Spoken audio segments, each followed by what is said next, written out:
even as I work on on getting stuff fixed and back on track from the ice storm last month, I still would like to try and start February on the right path. So let's talk about the recent Sony State of Play for everything coming to PlayStation in the near future, focusing mostly on games coming out in this calendar year with some exceptions. So let's begin. Okay, so starting off, we get another on Helldivers 2, which is on track to meet its release 1 week from now, on February 8th, with Herman Holst presiding over the ceremonies.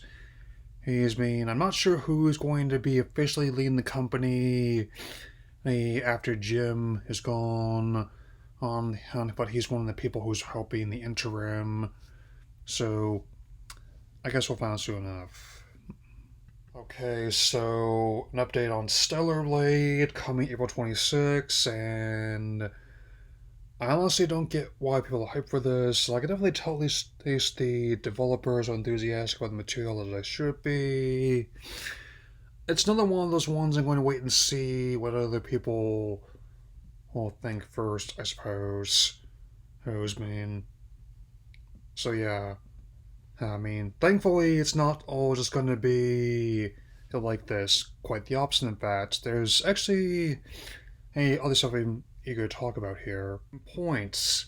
It turns out the rumors were true about not only a remaster of Beloved of a title, but also one with a new twist to justify picking it up again.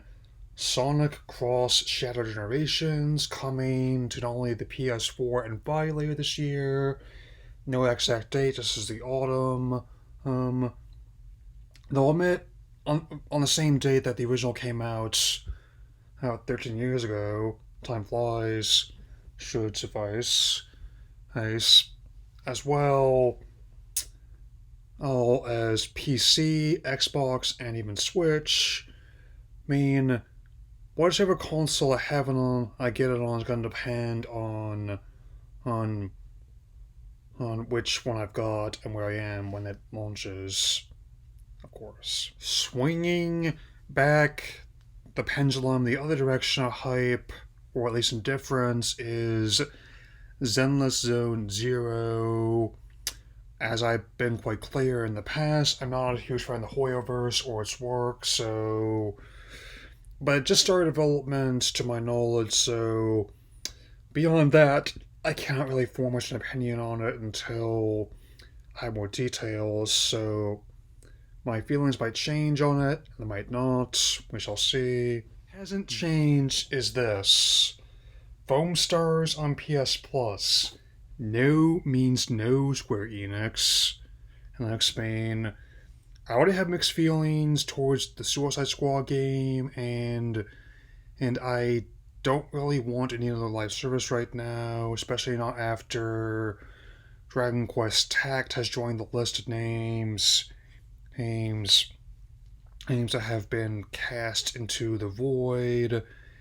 That was the one that people did Time Insider training over. Yeah. And it always kind of annoys me when people says when people play it, they'll have a change line, but I would simply respond, actually, no, that's not going to happen because I'm not going to play it. End of line. Let's keep going. Okay, next up is a bit more positive. Day the Diver. Now we're talking. Even with discourse about whether or not they were trying to fudge definition of indie in some way, as a game, it definitely was relatively well received and has sold decently, so it's only natural that it be brought to more systems, and it may just in time for another milestone of the Beastie, his 70th anniversary even, a Godzilla collab coming, and also right after Godzilla Cross Kong as well, so as well as the acclaimed success Godzilla -1 as well. So yes, even without that collab, I'd still be interested in playing this one, of course.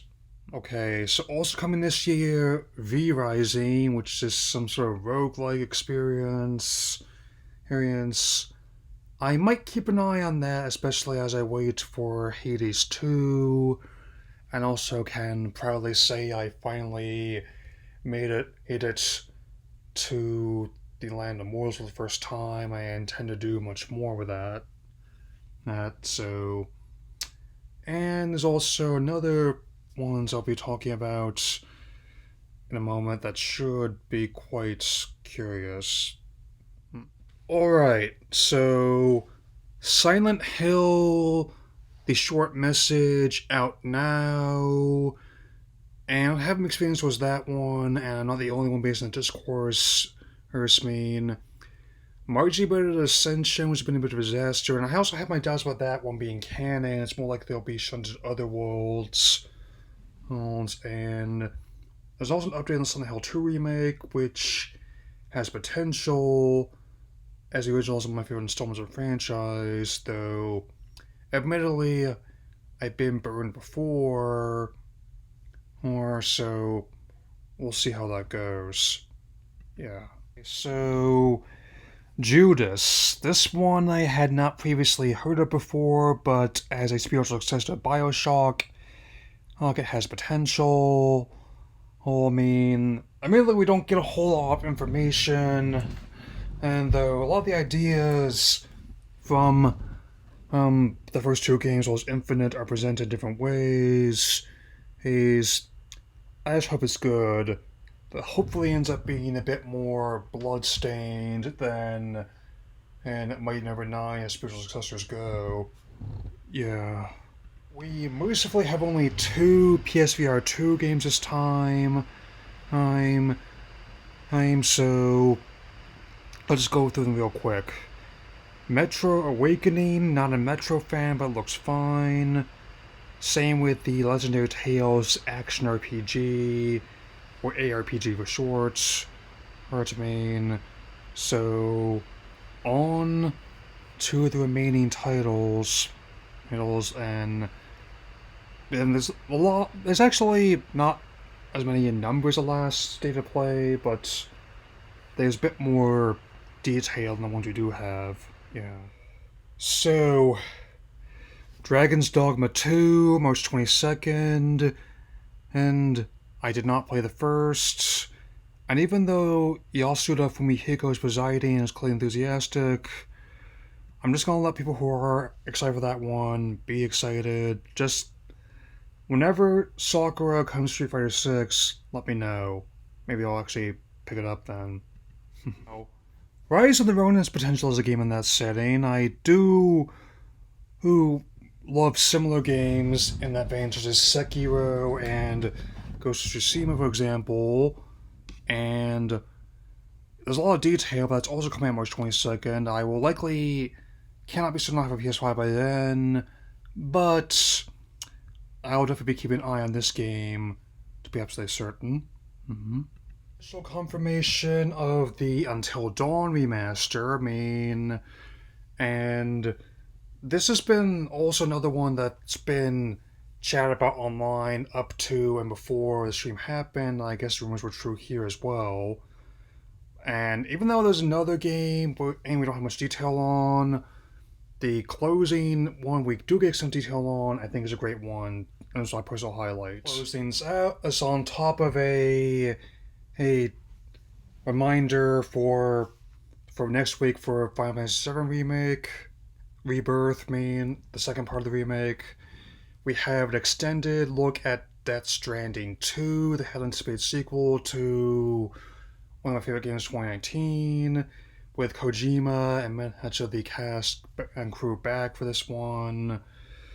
It's easily looks like it's going to be another fantastic title when it comes out in 2025, so basically taking the whole calendar year at minimum. But even what I'm seeing here looks quite impressive, and I'm eager to find out more. Anyway, for now, see you very soon. Take care, everyone.